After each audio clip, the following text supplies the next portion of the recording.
Assalomu alaykum. 2-sinf ona tilidan 23-mavzu davomi. Dunyo tillari. 5-mashq.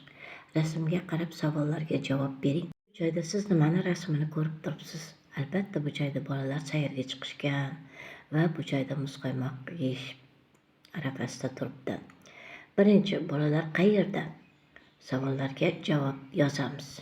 Bolalar sayr qilishga chiqishgan. Bolalar nima xarid qildi? Bolalar muzqaymoq xarid qilishdi. Qaymoqni ko'p yeyishning qanday oqibatlari bor? Qaymoqni ko'p yeyish mumkin emas. Odam shamollab qolish mumkin. Tomoq og'riydi.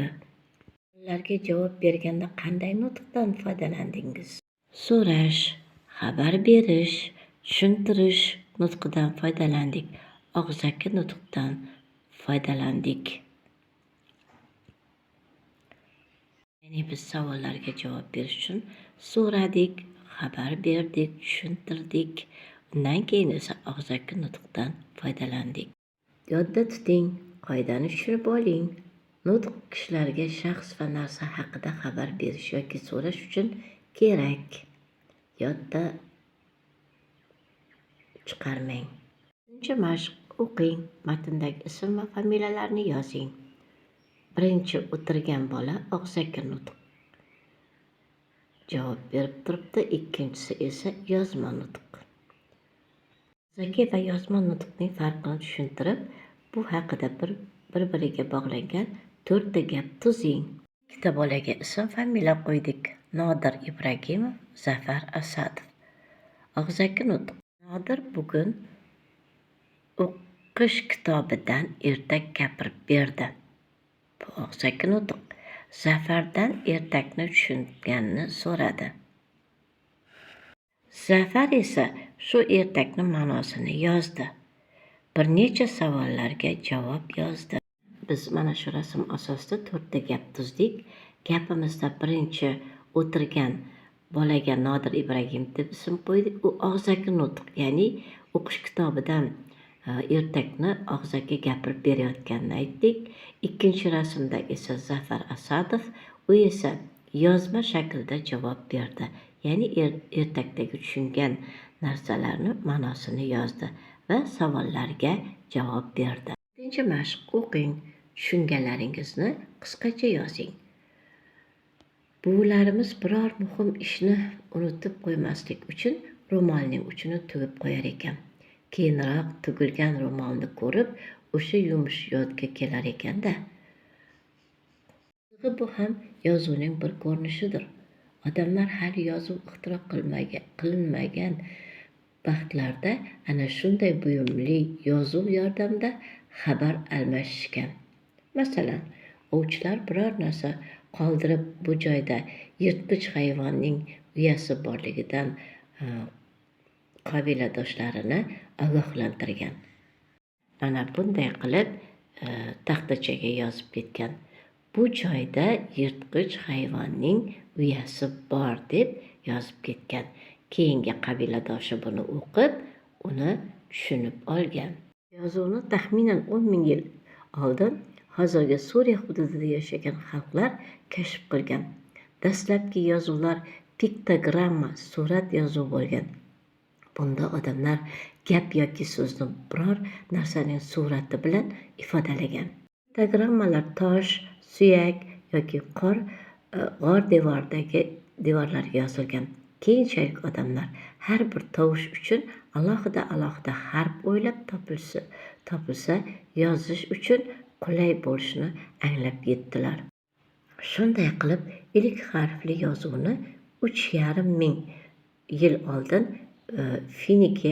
Finikiyaliklar kashf etishdi. Finikiya alifbosi 22 ta harfdan iborat edi. Finikiya yozuvi o'rganish va yozish uchun qulay bo'lgani sababli tez orada butun dunyo bo'ylab tarqaldi. Yozuvlarning deyarli barchasi qadimgi Finikiya yozuvi asosida shakllangan. Jajji akademik jurnalidan olingan ekan. Biz bu hikoya orqali yozuv qayerdan paydo bo'lgan, kimlar kashf qilganligi haqida tushuncha oldik. Albatta biz buni bilmas edik. Mana bugungi hikoyadan bilib oldik. Bu joyda bir nechta savollar turibdi. Yozuv nima? Yozuv ixtiro qilinganiga qadar odamlar qanday xabar almashgan? Suratli yozuv piktogrammaning oddiy yozuvdan farqi nima? Siz yozuvning qanday turlarini bilasiz? O'sha 7 mashq asosida sizga tushunganlarimizni yozib olishimizni tayinlagan. Bularimiz biror muhim ishni unutmaslik uchun ro'mollarni uchini tugib qo'yishgan. Bu eslab qolish bilan birga yozishning bir turi. Shular ham xuddi shunga o'xshash voqealarni taxtachaga yozib qo'yar ekan. 1000 yil ilgari hozirgi suriyaliklar yozuvni kashf qilgan. Yozuvlar piktogramma, ya'ni surat yozuv bo'lgan. Surat orqali bir-biriga tushuntirgan. Piktogramma tosh, suyak, g'or devorlariga yozishgan. Bora-bora odamlar har bir tovush uchun alohida harf o'ylab topganlar. Bu yozuv Finiki alifbosi 22 ta harfdan iborat. Biz arab yozuvini ingliz, fransuz, xitoy, mongol, qozoq harflarini bilib olamiz va biz uni ajrata olamiz. Chet tillarni bilishning foydasi haqida 3 ta gap tuzing. Biz yoshlar albatta chet tillarni bilishimiz kerak. Shu davrda biz bolalar ingliz tilini puxta o'rganishga odatlanaylik. Ikkinchi gap, men o'zbek, qozoq, ingliz va arab tillarini bilaman. Yana ham puxta o'rganishni odat qilaman. Mana sizga o'sha uyga vazifa 3 ta gap tuzildi.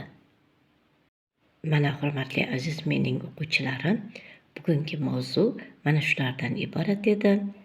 Tillar haqida, yozuvlar haqida tushuncha oldik. Keyingi dars ham sizga yetib borish uchun albatta oldindan obuna bo'lib qo'yishingizni so'rayman. Xayr mening azizlarim.